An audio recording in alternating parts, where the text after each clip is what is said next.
깊이가 다른 경제 콘텐츠 3프로TV 오늘 아침 라이브 권순우 정영진입니다. 제가 드디어 이 자리를 꿰차게 됐습니다. 드디어라니요. 참 게스트에서 진행자로 올라오는데 참 많은 시간이 걸렸습니다. 아이고 저는 늘 거기 가고 싶습니다. 경제뉴스 전해드리고 싶어요. 네, 아침마다 좀 전해드리고 싶은데 사실 이 자리가 그리 썩 좋은 자리는 아닙니다. 근데 딱 자리에 앉으니까 무게감이 느껴지네요. 아 그래요? 자리의 부담. 아하. 어떻게 하면 여러분을 더 즐겁게 그렇죠. 그 생각이 그 자리에 앉으면 그냥 들죠 자연스럽게. 이 자리가 그런 자리네요. 이주호는 왜 안 드는지 몰라. 이주호는 그래가지고 지금 제가 여수에 보냈습니다. 여수에 보냈어요. 네. 여수는 또 뭔 일이에요? 거기는 지난번에는 조선업을 AI 전환하는 현장을 보냈었고, 그렇죠. 이번에는 석유화학을 어떻게 AI 전환을 할 것인가. 석유화학. 그것도 AI 전환 가능해요? 그러니까 그건 이종한테 물어보셔야죠. 이종 갔다 오면 저희가 한번 물어보도록 하겠습니다. 자 오늘은 뉴스도 이제 옆자리에서 바로 전해주시는 거죠? 뉴스 전해드려야죠. 네, 뉴스가 오늘 또 몇 개 있습니다. 네, 그러면 어떻게 바로 한번 가볼까요? 그리고 이제 교보증권 박병창 이사님한테 시장 얘기 좀 들어봐야 될 것 같고, 그리고 요즘에 증시 전문가들의 목소리가 진짜 필요한 시점인 것 같습니다. 네, 우리가 올라갈 때 올라간다고 맞추는 거는 쉽습니다. 내려갈 때 내려가는 거 맞추는 거 쉽습니다. 그래요? 근데 올라갈지 내려갈지 잘 모르는 순간에 오히려 경험이 필요합니다. 실전 경험이 많은 분들. 그렇죠. 네. 그래서 이건규 르네상스 자산운용 대표님 모시고 인덱스 진행해 볼 예정입니다. 네, 좋습니다. 그러면 먼저 우리 권순우 팀장님의 뉴스부터 한번 저희가 확인해 보도록 하겠습니다. 어떤 뉴스부터 할까요? 일단 뉴욕 증시 마감 상황 살펴보면요. 이 미국 형님들이 힘을 못 내네요. 다우존스 0.84% 하락했고요. 나스닥은 1.9% 하락했고 S&P 500은 1.12% 하락했습니다. 지금 우리 코스피가 개인들이 힘들게 버티고 있는데 또 미국 형님들이 좀 힘을 내줘야 여기서 같이 응원을 할 수 있는 그런 건데 좀 힘을 좀 형 동생이 좀 바뀔 때가 된 것 같기도 하고요. 그러니까 뭐 형이라고 뭐 영원히 형입니까? 잘 나가면 형이지 뭐. 정프로. 네, 아직 잘 나갑니다. 형님 죄송합니다. 일단은 AI 관련한 얘기들이 좀 많이 나오고 있는데요. 아무래도 주가가 좀 많이 그동안 올랐었다 보니까 그러니까 원래 또 이렇게 주가가 내려올 때 버블론이 좀 힘차게 뻗어 올라가면서 엔비디아 3.6% 하락했고요. 팔란티아 6.8%, AMD 7.2% 하락했습니다. 여기에 더해서 요즘에 미국이 고용 통계를 발표를 안 하다 보니까 이게 좀 고용 지표들에 대한 불안감들이 좀 있는 것 같아요. 여기서 좀 민간 기구인데 챌린저 그레이 앤드 크리스마스라는 고용 정보 업체라고 합니다. 이거 10월 중에 미국의 일자리가 15만 3천 개가 사라졌다라고 좀 얘기를 하면서 고용이 안 좋은 거 아니야? 라는 얘기들, 경기가 안 좋은 거 아니야? 라는 얘기들이 좀 있었습니다. 근데 사실 이제 좋을 때는 고용이 안 좋은 거 아니야? 그러면 연준 받지. 12월에 금리를 인하해야 되겠어 말아야 되겠어 이러면서 증시가 올라가는 경향을 보이거든요. 근데 이번에는 좀 이제 증시도 좀 고점인 것 같고 좀 많이 오른 것 같고 좀 쉬어가야 될 것 같고 하다 보니까 고용이 안 좋다는 거는 경기가 안 좋다는 거다라는 것에 빌미를 좀 줬던 것 같습니다. 자, 그러면 본격적으로 오늘 뉴스 3 첫 번째 뉴스부터 한번 가보겠습니다. 첫 번째 뉴스는요. 미국의 상호관세에 대한 대법원의 심리가 진행이 되고 있습니다. 관건은 같이 보시면은 관세는 세금인가 규제인가 그리고 국제비상경제권한법이 대통령이 과도한 공사 권한을 행사했는가 이 부분이 좀 쟁점이 되고 있습니다. 세금이냐 규제냐면 이제 규제면 어쨌든 대통령이 할 수 있는 거고 세금 문제라면 그러니까 의회에서 비준이 필요한 거고. 그렇죠. 그러니까 이제 미국 정부에서는 관세는 규제다.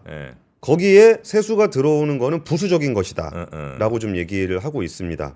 그리고 미국 정부 쪽에서는 행정부 쪽에서는 이게 관세를 통해서 미국의 제조업을 부흥을 시키고 중국 같은 외국 세력의 펜타닐이나 히토리움 문제를 해소하고 있지 않냐. 관세가 그러라고 만들어진 건 아닌데요, 사실은. 그렇죠. 남의 나라 협박하라고 관세가 만들어진 건 아닌데 이게 미국에 좋은 거다라는 얘기들을 좀 지속적으로 하고 있고요. 존 로버츠 연방대법원장은 과세 권한은 의회의 권한이다라고 좀 얘기를 하고 있어서 결국 핵심 쟁점이 관세가 이제 세금인가 규제인가로 되고 있어요. 그리고 이제 여러 사람들의 좀 의견들이 좀 얘기가 되고 있는데 이 중에 좀 베럿이라는 분은 동맹국에도 관세가 필요했나라고 얘기하는 부분인데 이분이 되게 중요합니다. 그러니까 에이미 코리니 베럿 이 대법관이 왜 중요하냐면은 보수 대법관이거든요. 이게 한국경제신문의 이상한 기자님의 SNS에서 나왔던 건데 이제 코니 버럿이라는 분이 굉장히 중요해요. 미국의 대법원 구조가 네. 사실은 6대3 구조로 돼 있습니다. 보수파가 하나, 둘, 셋, 넷, 5명. 그리고 제도주의자라고 하는 로버츠 원장이 있고 이분도 약간 좀 보수 쪽으로 분류를 뭐 굳이 따지자면 그쪽으로 분류할 수 있고 네. 진보 쪽에 3명이 있기 때문에 그동안 좀 웬만한 판결들은 6대3 정도의 구도를 가지고 있었습니다. 근데 이게 제도주의자인 로버츠 원장이 아까 얘기했었잖아요. 그러니까 아무리 그래도 과세 권한은 의회의 핵심 권한 아니냐. 라고 좀 얘기를 하면서 지금은 이제 5대4 정도 구도가 돼 있거든요. 네. 근데 여기에 지금 그 베럿 대법관이 동맹국까지 그렇게 적용을 한 이유를 따져봐라. 모든 나라에 적용되는 상호관세가 말이 되냐. 이런 식의 심리를 좀 하다 보니까 이분은 이제 트럼프 대통령 일기 때 임명되셨던 분이었거든요. 네. 그러니까 요 분이 만약에 돌아서게 되면은 상호관세가 좀 이렇게 달라질 수 있다라는 가능성이 좀 얘기가 나오고 있습니다. 그리고 이제 또 다른 그 닐 고서치 대법관은 그런 식으로 하게 되면은 의회의 권한이라고 할 게 뭐가 있냐. 행정부가 권한을 다 가져가게 되면 안 된다. 요런 얘기들도 좀 하고 있어서 보수파들조차도 상호관세 관련해서 조금 그 문제가 있다라는 시각들이 있는 거 아니겠느냐라고 그런 것 같더라고요. 예, 그런 얘기들이 좀 나오고 있습니다. 네. 근데 이제 또 다른 보수 성향의 이제 그 캐버넌 대법관 요 분은 뭐라 그랬냐면은 아니 닉슨 때 생각해 보면은 아예 수입 자체를 막아버리기도 하는데 뭐 수입 아예 막는 거는 괜찮고 관세 좀 때리는 거 가지고 하는 게 문제가 되냐? 네. 오히려 덜 극단적인 방법인데도 문제가 되냐? 이런 식의 얘기들을 좀 하고 있습니다. 그리고 이제 관세를 누가 내냐도 좀 얘기가 좀 있었습니다. 그러니까 사우어 차관 같은 경우는 외국 기업이 30에서 80% 정도를 흡수를 하고 있다라고 좀 얘기를 하고 있습니다. 근데 골드만삭스에서는 미국 기업과 소비자가 관세의 77%를 부과하고 있다.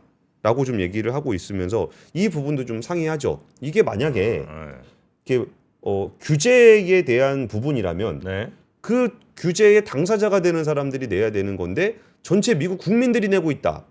그러면 세금이 되는 거잖아요. 상식적으로 그냥 간단하게 생각하면 뭐 물론 당장은 이 기업들에게 부과가 될 수는 있습니다만 예. 결국 그 기업들도 가격으로 다 전이를 시킬 거 아니에요. 그렇죠. 그러면 미국 국민들이 내는 거겠지. 그죠. 그러니까 제일 대표적인 상품 중에 이제 자동차 같은 경우가 워낙 딱 노출이 돼 있다 보니까 세금을 거기다가 이제 바로 얹어버리는 부분들에 대해서 좀 우려가 좀 어려워합니다. 근데 저도 이제 얼마 전에 그 현대차의 좀 위에 분들 이렇게 만나서 네. 이거 어떻게 되시냐 계속 적자로 그러니까 영업이익에서 빠지고 있는 거 어떻게 하실 거냐 그랬더니 뭐 지금이야 서로 눈치 게임을 좀 하고 있는 건데 눈치 게임이 이제 없어지는 순간이 언제냐면 이제 내년이 된답니다. 아 중간 선거? 아니요 연식 변경. 아 그래요? 자동차 연식 변경하면서 이제 이름도 좀 바꾸고 막 그러잖아요. 네. 그러면서 계속적으로 이렇게 반영을 시키는 거죠. 아 하긴 뭐 그렇죠. 네. 우리도 뭐 보면 항상 몇 년형 새로 나올 때마다 그죠. 가격 올라가잖아요. 네. 네. 근데 있는 차 가격을 올리는 거는 대부분 이렇게 테슬라 같은 회사들이 시가로 하잖아요. 근데 자동차 회사들은 웬만하면 그 중간에는 잘 안 바꿉니다. 아니면은 연초에 그 프로모션을 할 때 정도만 하지 중간에 가격을 올리는 경우가 별로 없는데 어차피 그 연식 변경할 때 이제 세금 반영을 하게 된다. 그렇죠. 라는 얘기를 좀 하고 있습니다. 네. 그래서 그거 만약에 관세 돌려주게 되면 어떻게 되냐? 그러니까 한 1,000억 달러는 좀 넘고 2,000억 달러는 좀 안 된다. 한 140조 정도 된다. 요 부분들도 대법관들도 조금 신경을 쓰고 있는 것 같아요. 그동안 냈던 관세 어떻게 할 거냐? 돌려줘야 되니까. 돌려줘야 되니까. 네, 네. 근데 그 돌려주는 거에 대해서도 또 뭐 어떤 사람들은 현재까지 낸 거는 그대로 두고 그 다음에 앞으로만 안 받는 쪽으로 하는 방법도 어떻게 피해갈 수 있지 않겠냐 이런 생각하시는 분도 있는 것 같더라고요. 예, 뭐 그런 생각들을 좀 하고 있는 것 같습니다. 네. 그리고 이제 연말에 한 번 정도 좀 크게 여론이 움직일 수 있을 것 같다는 얘기를 하는데 그게 왜 그러냐면 장난감을 봐야 된다. 장난감? 네, 자동차는 자동차는 거기다 가격을 올리기가 좀 그런데 예. 장난감 이런 거는 얼마인지 명확하지 않잖아요. 예. 그러니까 바로 반영을 한다는 거예요. 아. 그리고 자동차 회사들은 크잖아요. 그러니까 그거에 대한 그 두드려 맞을 부분도 많은데 장난감 회사들은 누군지 잘 모르잖아요. 네. 그러니까 거기서 애들 장난감 가격 딱 올라가는 거 보면 이 관세의 효과를 국민들이 느낄 수 있을 것이다 라는 얘기가 좀 있었습니다. 20만 원 써놨는데 뭐 30%씩 계속 할인하다가 할인폭을 뭐 10%로 줄이면 뭐라고 할 거예요, 그거를. 뭐 근데 이제 그동안 계속 20% 30% 할인된 그 가격이 그냥 우리가 사는 가격이라고 생각했지만 사실상 올라가는 거죠, 뭐. 그런 식으로 올려도 되는 거고. 그렇죠. 네. 여튼 그래서 지금 대법원 판결이 이건 좀 빨리 진행한다면서요? 예. 이거는 뭐 중요한 문제다라 그래가지고 연내에 나올 수 있다라는 관측들이 나오고 있습니다. 네. 과연 요 대법관들의 판단 보수 성향이 6명이라고는 합니다만 이건 또 법이라는 거는 아무리 보수 성향이라 하더라도 뭐 어쩔 수 없는 부분이 있을 테니까 1, 2심에서는 다 이거 트럼프 관세 문제 있다고 했고요. 그렇죠. 예, 대법관들은 어떻게 판단하는지 보겠습니다. 예. 두 번째 뉴스요. 두 번째 뉴스는 우리 증시의 큰 손이죠. 연금이 주식 매수를 하는 비중을 도달했다라는 뉴스입니다. 그러니까 주식을 매수하는 그 몇 프로 이렇게 딱 한국 주식 몇 프로, 뭐 미국 주식 몇 프로 있는데, 그렇죠. 그 한도에 도달했다고요? 예. 가격이 좀 올라서 그런가? 그렇죠. 그러니까 보통 우리가 이제 그 포트폴리오를 가져갈 때 뭐 그런 얘기 하잖아요. 주식이랑 현금 비중을 일정하게 유지해라. 그래가지고 예를 들어 주식 70%, 현금이 30%다. 근데 주가가 떨어져요. 그러면 주식 비중이 줄어들죠. 네. 그러면 현금으로 주식을 사는 거죠. 그렇죠. 그리고 주식을 좀 더 채우고 만약에 주가가 올랐다. 그러면 주식 비중이 올라가죠. 그럼 주식을 팔아서 현금 비중을 높이고 뭐 이런 식의 포트폴리오 이제 제일 간단한 포트폴리오를 말씀드린 건데 이게 연금 같은 경우는 이게 제가 이제 GPT로 좀 요약을 좀 해봤는데 국내 주식 비중이 지금 17.5%랍니다. 원래 기준은 14.9%인데 거기에 약간의 유연성을 주기 위해서 플러스 마이너스 3%를 두고 있답니다. 17.9가 맥스예요. 그렇죠. 네. 근데 그게 10개월 만에 6%포인트가 상승했다. 네. 그러면은 사실 고마운 줄 알아야지. 네. 주가가 올랐으니까. 네. 근데 그렇지 않고 매도를 해야 되는 거 아니냐. 이런 얘기들이 좀 나오고 있습니다. 국민연금이 워낙 큰 손이다 보니까 여기가 이제 더 못 산다 혹은 이제 앞으로 매도할 거라는 그런 어쩔 수 없는 숫자가 이제 써 있는 거니까 그렇게 되면 우리 국내 증시가 바짝 긴장할 수밖에 없는 상황인 거죠. 예. 그래서 이제 그런 얘기 하는 거죠. 그동안 국장이 너무 기업 거버넌스 측면이라든지 이런 부분들이 불투명해서 원래 좀 이렇게 낮은 수준을 유지할 때를 기준으로 세운 기준 아니냐. 맨날 디스카운트 돼 있으니까 디스카운트 돼 있는 것만 가지고 얘기하는 거는 좀 문제가 있지 않냐라는 거는 저 같은 나부랭이들이 하는 얘기고요. 그래서 좀 안 팔았으면 좋겠으니까. 예, 근데 그게 이제 단기적으로 급등했던 부분들에 대해서 그 원칙을 깨는 것은 옳지 않다. 뭐 그렇긴 하죠. 근데 그거는 사실 뭐 정의로움의 문제라든지 그런 것보다 국민연금은 이제 장기적으로 수익률을 가져가야 되는 측면이 있기 때문에 이 단기 상승에 휘둘리면 안 된다라는 얘기들이 좀 나오고 있습니다. 근데 그렇다고 해서 연금이 이거를 신규 매수를 바로 중단을 해가지고 막 지금 막 바로바로 그냥 즉각 매도해 버리거나 그런 건 아닙니다. 근데 그게 왜 그러냐면 연금이 이걸 운영하고 주식을 팔아야 되는 것도 결국 수익률을 높이려고 하는 거잖아요. 네. 근데 그거를 자기가 그냥 막 던져가지고 주가가 떨어지면은 본인이 손해예요. 다 파는 게 아니잖아요. 일정 부분 조정하는 거잖아요. 그래서 이 부분들이 뭐 신규 매수를 좀 어쨌든 중단한다라는 거는 좀 수급에 좀 부담이 되는 것은 사실입니다. 근데 즉각적인 매도는 아니기 때문에 이것들이 좀 근데 어쨌든 뭐 압력이 생긴다는 측면에서는 좀 부담스러운 상황이다. 라고 좀 얘기를 할 수 있을 것 같습니다. 추가로 더 못 들어온다는 것만 확실해져도 좀 증시에는 뭐 썩 좋지는 않겠죠. 그렇죠. 왜냐하면 국민연금이 여기가 얼마죠? 전체 운용기금이 기원 잘 안 나는데 숫자가 1,400조. 1,400조? 그게 이제 전체 운용기금이고 그 중에 이제 7% 정도가 한국 주식인 거죠. 네. 하여튼 요 금액 중에 국민연금이 안 들어가 있는 대기업이 별로 없는 수준이잖아요, 그죠? 거기 다 들어가 있죠. 그렇죠. 국민연금이 대주주인 회사들도 되게 많습니다. 여기가 진짜 대주주지. 네. 10억 이상이 대주주가 아니고. 네. 그러게요. 자, 지금 국민연금이 그래서 매수 한도에 도달했다. 네. 그리고 또 하나 좀 연금 관련해서 좀 전해드릴 만한 이야기가 그 국민연금공단의 좀 이사장 후보에 대한 얘기들이 좀 있습니다. 이사장? 네, 국민연금공단 이사장. 그 이제 내년부터 누가 연금 이사장이 될 거냐에 대한 얘기가 나오고 있는데 네. 여기에 지금 거론되는 분이 양성일 전 보건복지부 차관, 김성주 전 더불어민주당 의원, 이용우 전 더불어민주당 의원, 정용건 공적연금 강화 국민행동 공동집행위원장 이 네 분이 1차 서류 심사를 통과를 했습니다. 그래서 이 부분도 이제 연금공단 이사장을 누가 하느냐에 대한 부분들도 좀 중요한 포인트가 될 것 같은데요. 네. 근데 김성주 의원님은 본 적이 있으시죠? 방송 몇 번 같이 하신 것 같은데 국민연금. 네. 그리고 뭐 이용우 전 의원도 뭐 뵀었고. 예. 근데 제가 김성주 의원은 예전에 연금공단 이사장을 했던 경험이 있는 분이고, 예. 저는 이용우 의원님 좀 눈여겨 보는 게 있는데 네. 이용우 의원님이 예전에 국회에 있을 때 상장회사에 관한 특례법 제정안을 낸 적이 있습니다. 상장회사에 대한 특례법 제정안 내용들이 어떤 게 들어가냐면은 요즘에 얘기 나오고 있는 상법 개정안 관련한 얘기가 거의 다 들어갑니다. 그러니까 이거를 상법을 개정해 갖고 하는 부분들에 대한 저항이 심하니까 네. 약 상장회사에 대한 부분들을 넣어가지고 거기에 다 들어가 있었습니다. 이 내용들이. 그리고 이 부분이 제가 왜 국민연금 이사장, 우리가 국민연금 이사장 특별히 누구인지 관심이 없기도 하잖아요. 네. 근데 최대주주잖아요.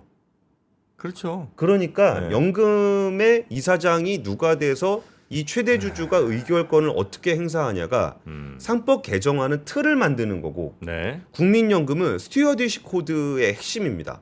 국민연금이 저기서 주주권을 어떻게 행사하느냐가 기관 투자자들의 움직임에 굉장히 큰 영향을 줍니다. 네. 그래가지고 이게 뭐 기업 거버넌스 측면에서 소수주주를 어떻게 보호할 것이냐에 대한 목소리를 이사장이 내줄 것이냐라는 것들 때문에 저는 이번에 그 국민연금공단 이사장의 누가 됐느냐도 좀 관심거리가 될 것 같습니다. 네. 약간 국민연금공단 이사장은 좀 꼭 정치인들 출신 말고, 물론 그게 뭐 나쁘다는 건 아닌데, 좀 꼬장꼬장하고 왜 사람 말 잘 안 듣는 뭐 이런 사람 있잖아요. 예. 그런 사람이 좀 갔으면 좋겠다는 개인적인 바람은 좀 있습니다.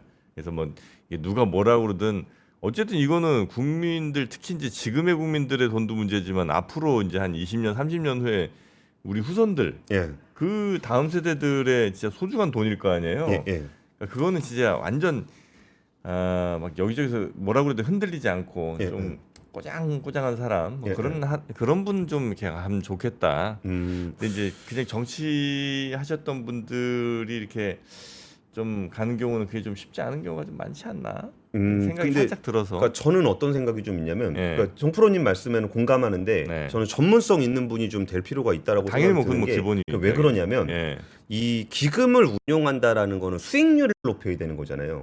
근데 꼬장꼬장한 분들은 사실 이 수익률을 높이는 걸 잘 모르는 경우가 있어요. 그래갖고 안전하게 해야 된다 그래가지고 그냥 뭐 예를 들어서 뭐 이게 연금 같이 큰 데서 그렇게까지는 안 하겠지만 뭐 예금에다만 넣어놓는다거나. 그러니까 그런 거죠. 그러니까 딱 어떤 원칙 딱 정해놓으면 그거 원칙에서 안 벗어나는 사람들 있잖아요. 원칙주의자들. 이런 사람들이 난 좀 좋은 것 같더라고. 그러니까 투자에 우리는 뭐 30%를 한다. 요걸 딱 이제 해놓으면 그걸 좀 지키는 사람들. 근데 이제 뭐 여기서 뭐 이 얘기한다고 또 바꾸고 막 그러면 그 당시 뭐 한 1, 2년은 어떨지 몰라도 이게 좀 장기 시계열로 보면 좀 위험할 가능성이 좀 높지 않나. 약간 보수적으로 운영하는 게 좀 좋을 것 같다는 생각이 듭니다만 여튼 뭐 그건 이제 가치 판단의 문제일 테니까. 제 개인 생각은 그렇다는 겁니다. 자, 그리고 세 번째 뉴스도 가볼까요? 세 번째 뉴스는 이제 정년 연장 관련한 얘기가 올해 말까지 마무리가 될 것 같습니다. 그래서 그 더불어민주당 정년 연장 특별위원회가 정년 연장 입법을 올해 말까지 마무리를 한다. 이게 논쟁이 좀 되고 있는데요. 이게 지금 만 60세인 정년을 65세까지 늘리는 방식, 65세까지 단계적으로 연장하는 게 내용입니다. 근데 이 내용들이 이제 뭐 정년 연장 뭐 할 거냐 말 거냐 이런 얘기하면은 굉장히 좀 논란이 많이 되잖아요. 그렇죠. 근데 이게 정년 연장이 제가 진짜 정년 연장 관련해서는 이미 정답이 나와 있습니다. 정답이 있어요? 정답이 있어요. 뭐요? 정년 연장은 해라. 그게 정답이에요? 그리고 임금은 조정해라. 이게 사실 정답인데. 그래요? 예, 이게 왜 그러냐면 노동계, 그러니까 노동계라는 건 보통 노조들의 의견이 많이 들어가니까 노동자들도 60세 정년하고 나면은 5년 동안 연금도 못 받고 몸도 건강한데 내가 원래 다니던 직장 다니고 싶잖아요. 네. 그리고 기업에서도 굳이 일 잘하는 사람을 60세에 됐다고 내보내고 싶어 하지 않아요. 그리고 65세까지 일 시키는 거 찬성입니다. 일 잘하고 하시니까 오늘 잘 알고. 예. 근데 다만 조건이 그럼에도 불구하고 이제 그분이 이거를 이게 계속적으로 매년 연장 임금을 올리는 방식으로 하는 거는 기업 입장에서 부담이다. 예. 근데 노동자 입장에서도 나는 일을 더 하는 게 중요하지 여기서 뭐 월급을 내가 이 나이 먹고 계속적으로 올려달라 그럴 생각 별로 없다. 이게 사실은 현장의 정답이에요. 근데 노동계라고 불리는 그 노조, 상위 노조들이죠. 네. 거기선 하는 얘기가 연봉 다 올리면서 65세. 그거는 일하시는 분들 입장에서는 뭐 너무 좋을 수 있으나 예. 기업에도 부담이 좀 크고 좀 어렵다는 얘기죠. 그렇죠. 그리고 그렇게 해줄 수 있는 직장도 거의 없어요. 정말 소수의 대기업, 공기업에 있는 분들은 그런 생각을 할지 모르겠지만 대다수의 노동자들은 그냥 굳이 연봉 많이 안 올려도 지금 좀 더 있던 직장에서 일하면 좋겠다. 이게 사실 현대차 같은 경우도 이제 60세 되면 정년이 되는데 재고용 방식이거든요. 그러니까 정년 연장이냐 재고용이냐 할 때 이게 왜 재고용이라는 표현이 나오냐면은 정년 연장을 그대로 해버리면은 임금을 낮추는 게 안 돼요. 그러니까 굳이 퇴직시키고 굳이 다시 채용해서 임금을 다시 책정하는 거거든요. 네. 그래서 그런 부분 할 거 없이 그냥 정년 연장하면서 임금 조정할 수 있으면은 그냥 문제가 해결이 됩니다. 그리고 이게 그 전에 그냥 정년 연장했다가 그러니까 한국은행 자료입니다. 2016년에 그 정년 연장을 했었는데 청년층의 상용직 취업 확률 딱 그냥 연봉 그대로 올리면서 정년 연장했더니 2016년을 기점으로 해서 상용직 취업 확률이 뚝 떨어집니다. 그러면은 고령층 같은 경우는 좋냐라고 보면 2016년을 기준으로 조기 퇴직률이 쫙 올라갑니다. 네.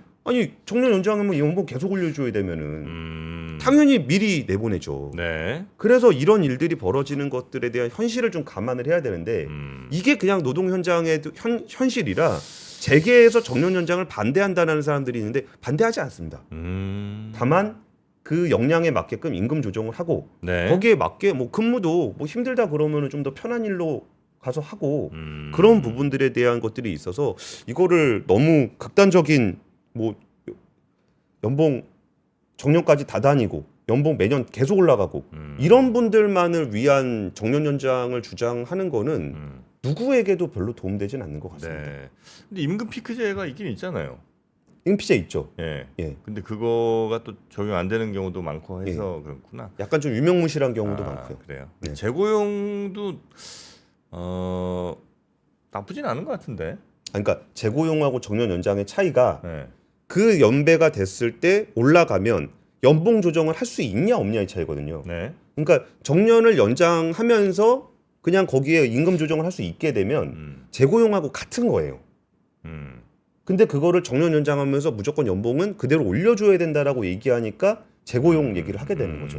네네. 이제 아마 그 막판에 그냥 정년 연장된 상황에서 임금이 줄어들면 그 퇴직금 같은 건가? 왜 그게 마지막 뭐 3년 내 임금 평균에 곱하기 뭐 이렇게 주는 거 아니에요? 예, 맞아요. 그게 아마 또 걸리는 부분이 아마 있지 않을까 싶기도 하고. 근데 그런 부분들은 뭐 디테일하게 조정을 좀 해줘야 될 겁니다. 그리고 또 아마 젊은 분들 입장에서는 어차피 일자리가 뭐 매년 50만 개, 100만 개씩 늘어나는 상황이면 뭐 정년 연장에도 상관없겠으나 일자리는 현재에서 정체 내지는 혹은 이제 더 심각한 경우 줄어들 거 아니에요. 그 상황이면 일종의 뭐 세대간 취업 전쟁 같은 그런 이미지가 그들에게 보여질 수도 있으니까 뭐 젊은 분들 입장에서는 조금 정년 연장이 썩 달갑게 느껴지진 않을 수 있겠네요. 그래가지고 어떤 얘기까지 나오냐면 차라리 대기업이나 공기업이나 이런 데들 그런 데는 정년 연장하지 말자 얘기 있어요. 그러니까 왜냐하면 우리가 항상 그런 일자리만 바라보기 때문에 그러거든요. 근데 진짜 전국에 있는 수많은 중소기업이나 이런 데는 청년들한테 가라 그래도 안 가요. 그래서 거기 사장님들이나 거기 일하시는 분들은 그냥 연장해서 일하고 싶어 해요. 차라리. 예. 그래가지고 오히려 정년 연장 같은 거는 지원금도 막 주고 그러거든요. 예. 그래갖고 대기업, 공기업 이런 데는 차라리 하지 마라. 오히려 작은 기업 우선적으로 하자. 이런 제조도. 네, 그렇게들도 얘기가 나오고 있습니다. 젊은 사람들이 일자리가 있어도 안 가는 그런 일자리가 꽤 많군요, 또. 엄청 많죠. 엄청 많아요. 9988이니까. 99세까지 팔팔하게? 아니요. 그럼. 전체 직장의 90%가 중소기업. 고용의 80%가 중소기업, 90%가 그러니까 전체 개수의 90%가 중소기업.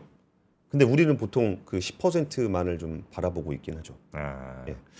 알겠습니다. 자, 그렇게 일자리 관련해서는 아마 요거는 여러 뭐 이해관계 또 뭐 각기 생각들이 좀 다르실 수 있을 것 같아요. 내가 어떤 세대냐에 따라서도 혹은 내가 지금 뭐 다니고 있느냐 아니면 뭐 취업을 준비하고 있느냐 등등 여러 이유로 다르실 수 있을 것 같긴 한데 그 여러 이해관계를 또 잘 조율하는 게 정부가 또 할 일이기도 하니까 그 일들 어떻게 조율하는지 한번 보도록 하겠습니다. 네.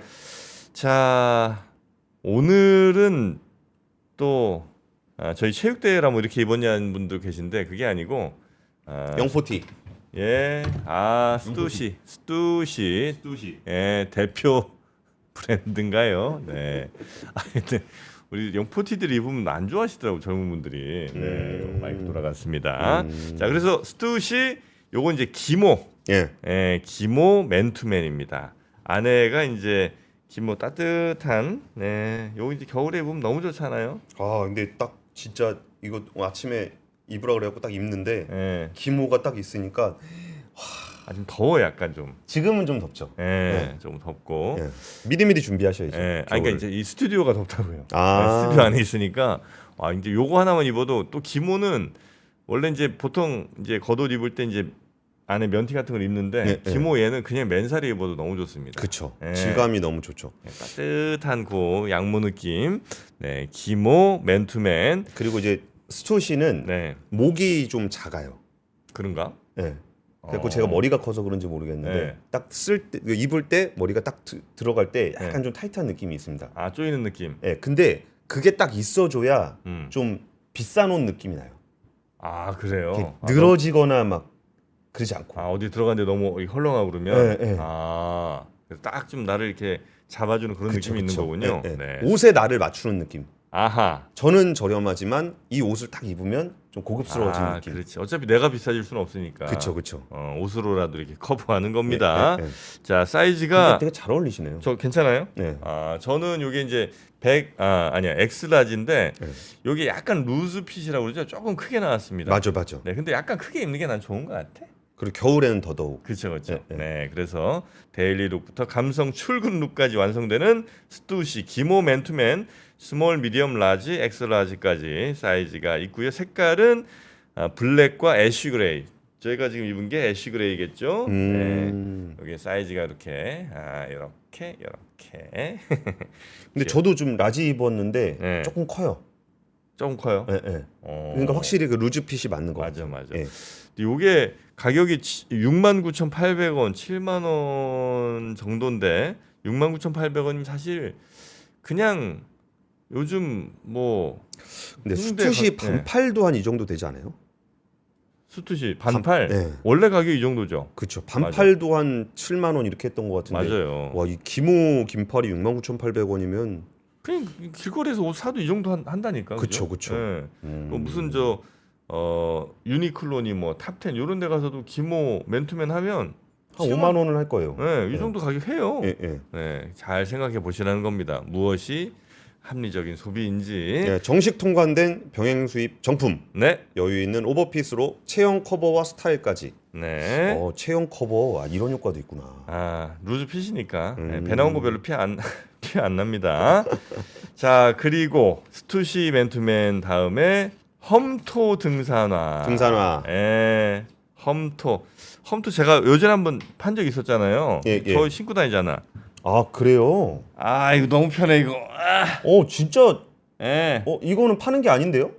요거는 저번에 산 거나. 이게 되게 부드러워요. 신발이 엄청 푹신하고. 그래서 푹신하다고요? 푹신해. 쿠션감이 되게 좋아요 이게. 그래서 예전에 한번 제가 여기서 신발을 딱 2개 샀는데 하나가 이 홈토고 또 하나가 그 우리 저 락포트. 네, 그것도 엄청 편해요. 네, 그래서 요 제가 사봤는데 요건 뭐 편하고 가벼운 거는 제가 직접 증언을 합니다. 네, 정말 없는 얘기는 안 하니까. 근데 오늘은 등산화인데, 자, 요게 이제 아마 여성용 등산화겠죠. 네, 여성용. 저는 얘가 더 예쁜 것 같은데. 요거 있을 거예요 사이즈가. 아 그래요? 왜냐면 250까지 나오는데 250 정도 신잖아요. 270 신는데요? 뭐야, 왜 이렇게 발이 또 커? 270이에요? 제가 아무리 뭐 키가 작지만 발까지 작아야 됩니까? 아니 발 쓸데없이 커서 뭐? 저도 클 건 큽니다. 이거 아침부터 야하게 가나요? 자, 하여튼 요건 이제 여성용이고요. 여기 그 뭐라 그러죠? 요거 돌아가는 버튼. 보아. 예, 요거 굉장히 또 신고 벗기 편하게 이렇게 딱 보아 끈으로 해놨고요. 요게 이제 여성용 사이즈 230부터 250까지 있는 거고요. 남성용은 제가 갖고 오겠습니다. 말씀 좀 하고 계세요. 예, 그 등산화 같은 거는 등산을 꼭 하시는 분이 아니더라도 겨울에 뭐 어디 스키장을 간다거나 눈 내리는 어디에 갈라 그러면은 등산화 같은 건 하나 있으면 꼭 등산이 아니더라도 트레킹 할 때도 굉장히 좋더라고요. 네, 요게 이제 남성용인데 요거는 250부터 275까지 나오고요. 사이즈가 약간 여기가 좀 여유 있게 나오더라고. 특히 이제 남성용이. 네, 남성용이 그래서 좀 이렇게 발에 꼭 맞는 거 신고 싶으시면 한 사이즈 200 뭐 예를 들어 70 신는다 그러면 265 신으시면 되고. 근데 나는 이제 또 등산 양말 이런 건 이제 좀 두껍잖아요. 또 2개 껴신는 분들도 계시고 하니까 그런 경우는 뭐 그냥 신던 대로 시키시면 되겠습니다. 코세피 아세요? 코세피가 뭐예요? 코리아 세일 페스티벌.